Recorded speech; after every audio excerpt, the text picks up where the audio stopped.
Hello guys, आप इस question में देखेंगे एनसीईआरटी एक्सरसाइज 13.3 का क्वेश्चन नंबर 9। क्या कह रहा है ये क्वेश्चन नंबर 9? एक बार इसको समझ लेते हैं और फिर इसको सॉल्व करने के लिए हम आगे बढ़ते हैं। क्वेश्चन नंबर 9 कह रहा है कि एक फार्मर है जो कि क्या कर रहा है कि पाइप को, यानी वो जो किसान है वो पाइप को कैनल यानी कि नहर में से, एक नहर है इसमें से एक सिलिंड्रिकल पाइप को लेके जा रहा है और वो एक टैंक था, ठीक है। इस टैंक में इस पाइप को कनेक्ट कर दे रहा है ना, ठीक है। बस ये कह रहा है और डायमेंशन दिया गया है पाइप का, उसके बाद से टैंक का भी, ठीक। और इस पाइप के थ्रू जो पानी बह रहा है उसका स्पीड भी दिया गया है कि 3 किलोमीटर पर आवर्स। आप देख रहे होंगे यहां पे 3 किलोमीटर पर आवर्स, ठीक है। देखिए गाइस, ये क्वेश्चन थोड़ा कॉम्प्लिकेटेड जरूर लगता है पढ़ने से, बट अगर आप इसका कॉन्सेप्ट सीख गए ना तो ये क्वेश्चन से ज्यादा इजी आपको पूरे बुक में कोई क्वेश्चन नहीं दिखेगा, ठीक। तो एक बार ना आप इसमें कॉन्सेप्ट सीखिए। जैसे देखिए गाइस, सबसे पहले आपके पास अगर पाइप है और पाइप से पानी जा रही है तो आप सबसे पहले इस बात को सोचो कि वो पानी क्या पाइप के एरिया के थ्रू आ रही है या फिर उसके सरकमफ्रेंस के थ्रू आ रही है। जरा एक मिनट के लिए ये बताओ कि अगर वो पाइप है, सोचिए कि ये पाइप है, मार्कर है ना, और अगर इसमें से पानी आए सरकमफ्रेंस यानी कि केवल इसके किनारे से आएगा, बीच से नहीं आएगा, क्योंकि एरिया ये बीच का पूरा ही हो गया ना, ठीक। तो ये सबसे पहले तो ये जान लेंगे कि सरकमफ्रेंस यानी कि किनारे किनारे बस, और एरिया मतलब कि पूरा बीच का। तो जब भी पाइप से पानी आता है तो पानी ये पूरा ही निकलता है, यानी पूरा एरिया से निकलता है। तो अगर पानी इस पाइप के थ्रू निकल रहा है तो वो एरिया कवर करता है, न कि सरकमफ्रेंस, ठीक है, पहली बात। दूसरी बात कि जब आपके घर भी टंकी होगा ना, मोटर चलता होगा, वो पानी भरता होगा टंकी को, टंकी जाकर के भर जाता होगा पानी से, ठीक। लेकिन क्या आप ये कह भी सकते हो क्या कि हम एक बार मोटर चलाए, जो ही हमारा पाइप भरा, जो ही पहले 1 सेकंड चलाए तुरंत बंद कर दिया हमारा टंकी फुल? ऐसा तो नहीं होता ना, ठीक। होता क्या है कि हम कुछ देर तक पानी चलाते हैं मोटर से और वो कुछ देर में टंकी को भरता है। बस यही दो कॉन्सेप्ट आपको याद रखना था, ठीक है। अब हम इसको इरेज कर देते हैं और अब चलते हैं क्वेश्चन को सॉल्व करने के लिए। जो दोनों ही कॉन्सेप्ट आपको बताइए, ये दोनों ही कॉन्सेप्ट आप याद रखिएगा, ठीक है। अब सबसे पहले दिया क्या था, डायमेंशन। तो सबसे पहले हम पाइप के डायमेंशंस को देख लें। तो पाइप के जो डायमेंशंस दिए गए थे उसमें क्या रहा था कि जो इसका डायमीटर है वो कितना है, 20 सेंटीमीटर, ठीक। तो डायमीटर कितना है, diameter that is 20 centimetre. But जितने भी बाकी टर्म दिए गए हैं, बाकी जितने भी डायमेंशन दिए गए हैं ये मीटर में दिए गए हैं, तो इसलिए इसको हम मीटर में कन्वर्ट कर लेंगे। तो मीटर में कन्वर्ट करेंगे तो ये कितना हो जाएगा, अब सेंटीमीटर को मीटर में कन्वर्ट करने के लिए 100 से डिवाइड करते हैं, तो ये 0 से 0 कट जाएगा, ये हो जाएगा 0.2 मीटर, है ना। बट ये डायमीटर था ना, तो अब हमें क्या निकालना रहेगा, अब हमें रेडियस निकालना रहेगा, और रेडियस डायमीटर के हाफ होता है। इट मींस कि 0.2/2 कटने के बाद से ये क्या हो जाएगा, ये हो जाएगा 0.1 मीटर, ठीक है। चलिए अब हाइट, हाइट या फिर लेंथ दोनों बराबर होता है। जैसे देखिए अगर ना ये वर्टिकली खड़ा है, देखिए ये मार्कर, तो ये इसकी हाइट है, बट अगर यही अगर ऐसे ये सो गया तो ये इसका लेंथ हो गया, ठीक। तो हाइट और लेंथ में कोई भी अंतर नहीं होता है, ठीक।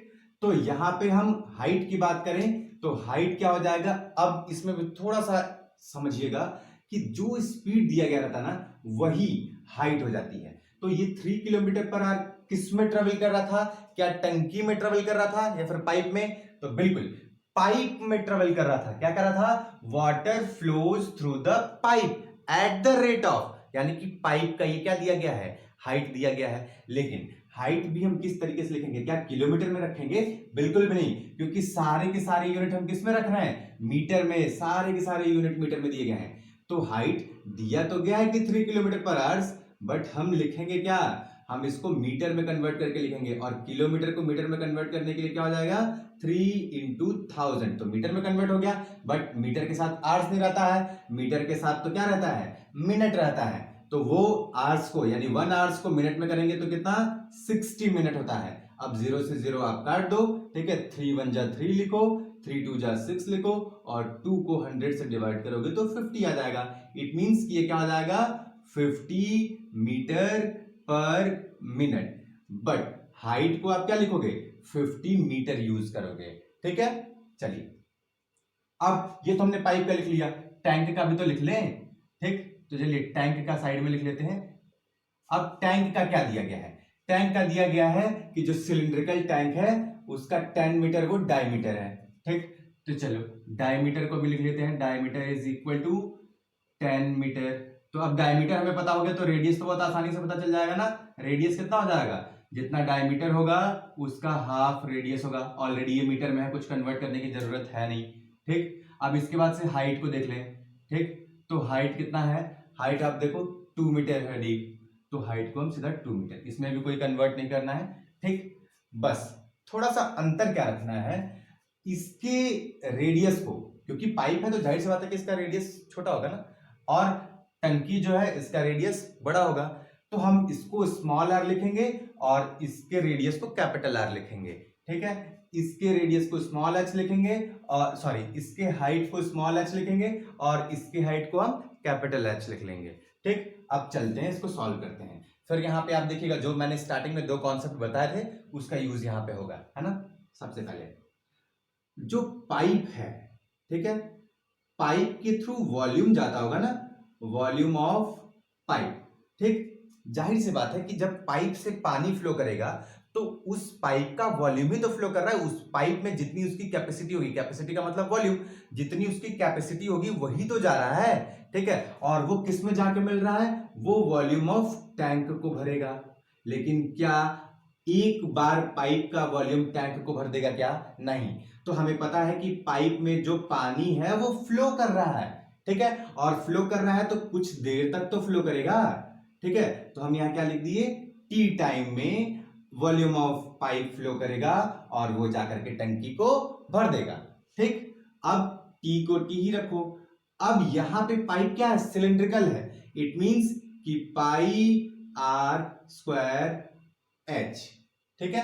पाई आर स्क्वायर वो सर्किल का एरिया, और सर्किल का एरिया मींस क्या कि पाइप का जो सामने का था, मैंने स्टार्टिंग में बताया था ना, यहां पे जहां से पानी आ रहा था, तो ये सर्कुलर है ना, तो इसका एरिया और ये पूरा हाइट या फिर उसी को लेंथ भी बोलते हैं, ठीक है। तो हमने यहाँ पे हाइट लिखा है, ठीक। अब इसके बाद से वॉल्यूम ऑफ टैंक को भर रहा है, और टैंक भी तो सिलिंड्रिकल था, तो इसका वॉल्यूम, सिलेंडर का वॉल्यूम पाई, मैंने बोला था कि इसके आर को कैपिटल आर लिखना है और इसके एच को कैपिटल एच लिखना है, ठीक। अब बात समझ में आ गई। अब हम पाई से तो पाई काट ही सकते हैं, ठीक है। और हमसे तो क्वेश्चन पूछा था in how much time will the tank be filled, कितने समय में ये जो पाइप है टैंक को भर देगा।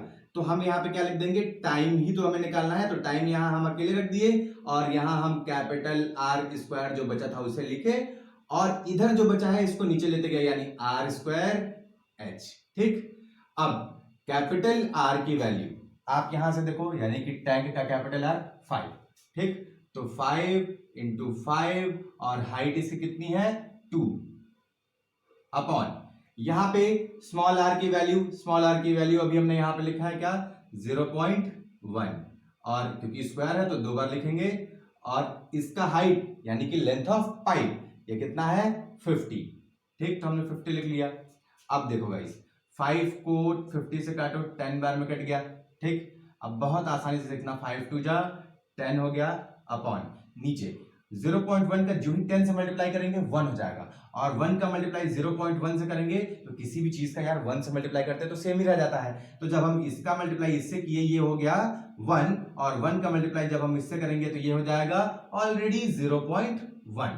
अब क्योंकि नीचे हमें पॉइंट तो रखना नहीं है, ठीक है, तो नीचे जब पॉइंट नहीं रखना है तो क्या हम रख सकते हैं 1 रख सकते हैं। तो नीचे आप 10 से मल्टीप्लाई कर दो, ऊपर भी 10 से मल्टीप्लाई कर दो, तो ऊपर 10 10 जा 100 और नीचे 0.1 का 10 से मल्टीप्लाई करेंगे दैट इज 1। इट मींस कि 100, और टाइम है तो किस में आएगा, हम इसमें किस में लिए थे मीटर पर मिनट में, यानी आंसर भी हमारा 100 मिनट्स आएगा, है ना।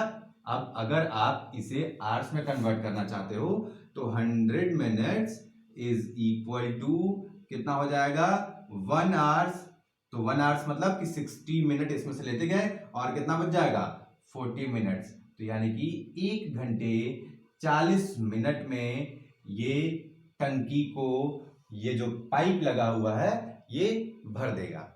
ठीक, तो उम्मीद है गाइस कि आपको ये सॉल्यूशन समझ में आया होगा।